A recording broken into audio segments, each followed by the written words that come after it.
Hey everybody, welcome to another video. I know it's been a while. I think it's been about maybe 5 months actually.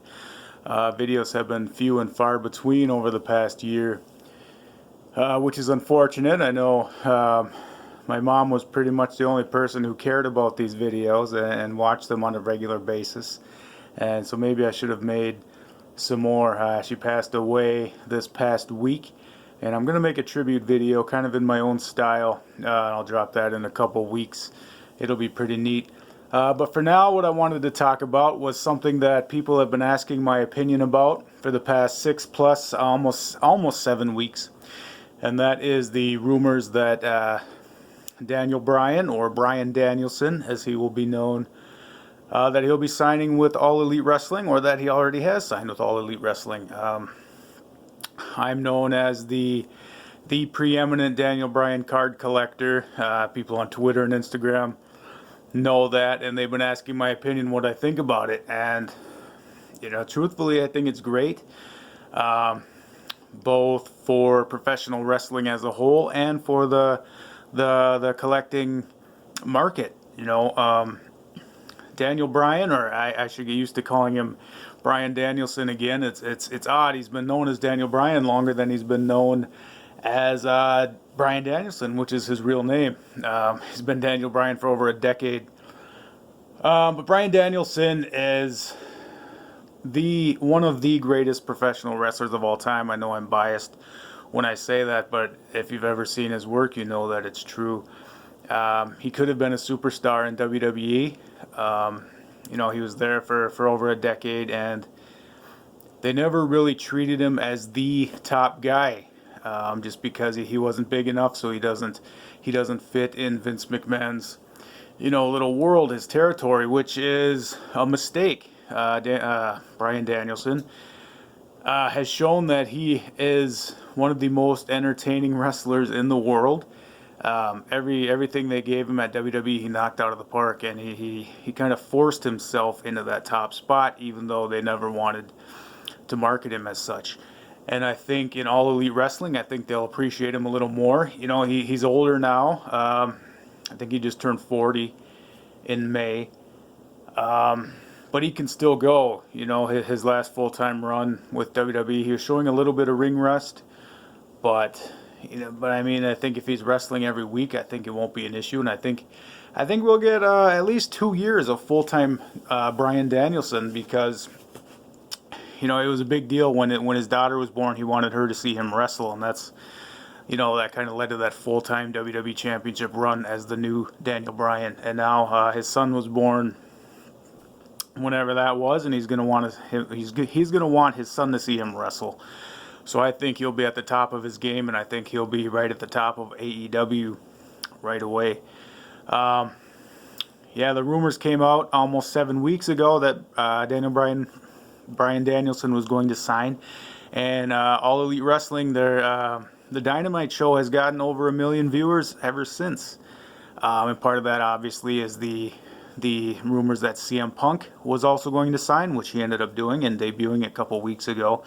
And that's been huge, and it's kind of overshadowed the Bryan Danielson news. But this is huge for All Elite Wrestling. They have a very talented roster already, and the dream matches are just insane. You add CM Punk to that roster. They're probably going to bring Bray Wyatt in and Adam Cole, and it's just ridiculous. Kind of wish Samoa Joe had signed with All Elite instead of going back to NXT, but that's neither here nor there. So I think Bryan Danielson will make All Elite Wrestling a legit contender to WWE if they're not already. I mean, they're clearly the second biggest promotion in wrestling, and they're probably the second biggest promotion in wrestling of the past 25 years.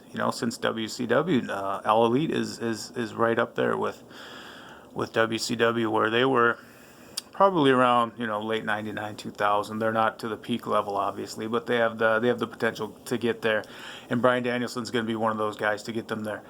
Now for the collecting side of it, as a Daniel Bryan super collector, considering my immense collection The figures are back there. The cards are tucked away in my closet. I have well over 1,000 Daniel Bryan cards. I have the #1 Daniel Bryan card collection. As of this moment in time, my card collection is probably worth $12,000. A week from now, when Daniel Bryan debuts in All Elite Wrestling at All Out, my collection might be in the range of 15 to 17. And a couple weeks after that, maybe even up to 20.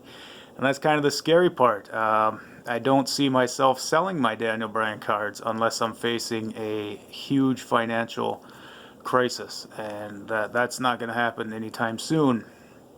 So that's a little scary that I'm kind of sitting on all this money and not doing anything about it. But hey, the collection is what it is, and it's brought me a lot of joy, even though I've spent, even though it's worth more than what I've spent. I've never looked at cards as investments. I was born in the 80s and I grew up in the 90s, and I saw that baseball card bubble pop in the early 90s. Even though I was young, I knew that you can't rely on collectibles as investments. That's what they are. They're collectibles. If you can buy them for cheap and get a good return, then great. But you can't buy them as investments. It's even riskier than stocks. And I have a lot of stocks. I have a lot of great stocks. I have a lot of bad stocks. Same with cards. I have a lot of great cards. I have a lot of shitty cards. The difference is I don't have any sentimental attachment to the stocks. And the cards I do, because it's been my main collection for a long time. And regardless, in that same vein, as a Daniel Bryan super collector, I'm very nervous about the cost of Daniel Bryan cards. So I've been coasting along for the most part for the past decade collecting Daniel Bryan. He's never been that top guy. He's never been a superstar. So you can get his cards very very cheaply. Maybe not cheaply, some of them, but they're very affordable. I've spent $10,000 on my Daniel Bryan card collection over the past decade. It sounds like a lot, but it's not when you look at the quality of what I have. But even now, people are wondering, people have been asking me, do you have any Daniel Bryan rookie cards for sale? The answer is no. I have about 10 of the 2010 Topps WWE Daniel Bryan. Not his rookie card. People think it is, and that's fine. It is his first card as Daniel Bryan. It's his first standard size trading card release in the United States. So if you want to call it a rookie card, that's fine. Either way, I'm not going to sell any of mine. I have 10. 2 of them have been sent out to grading. I have one out to Beckett and one out to HGA. I'm actually going to send this one to SGC. I got the random idea to get one of these cards graded by as many grading companies as possible. I don't know what that'll solve. I just like I like the slab. I like the feel of it, so I want to get that card slabbed. It's one of my favorite cards of all time. I bring it up though because this card just sold for just under $20 the other day, which is huge. This card, the 2010 Topps WWE Daniel Bryan rookie card with air quotes. This was a $1 card for 10 years since it came out in 2010 through the beginning of this year.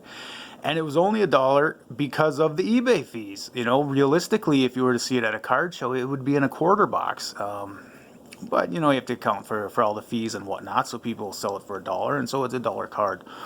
But, a couple months ago, it started rising. It started rising up to about $2. I got excited. It's a $2 card now. And then it started selling for $5, then $8, then $15, now $20. And I think a week from now, next Sunday, I think it could hit $45. The CM Punk rookie cards, the 2004 Pacific TNA cards, I just sold the standard version for $115 and the red version for $105. And I bought those cards a decade ago for $2 each. I didn't buy them as investments. Bought them because I wanted CM Punk rookie cards. And then he ended up leaving wrestling in 2014. And at that point, then I kind of looked at them as investments. Kind of treated them as such because I knew that once he came back, they were going to explode in value. Of course, they did. and it's been great for me. I sold those 2 cards, and I was able to buy a Daniel Bryan that I really needed, and so I'll show that off next week in a mail day video. But yeah, in closing, Bryan Danielson signing with All Elite Wrestling is huge. You'll want to watch Dynamite on Wednesday nights. See what kind of matches he can come up with. Him versus Darby Allin will be huge. MJF, even Chris Jericho. I know they only had a couple matches in WWE, and see what they can do now. Kenny Omega. There's just so much talent in All Elite, and it's gonna be huge. And for Daniel Bryan cards, the time to buy was 2 weeks ago. But yeah, you can still get some of his cards for cheap. But they are going to explode soon, and I'm happy to see that as a collector, as a buyer. I hate it. Alright, that's this video for now. I'll be back next week. I'll probably do a mail day opening, and then after that I'm going to do a special tribute video. So hopefully I'll start posting more regularly. Later.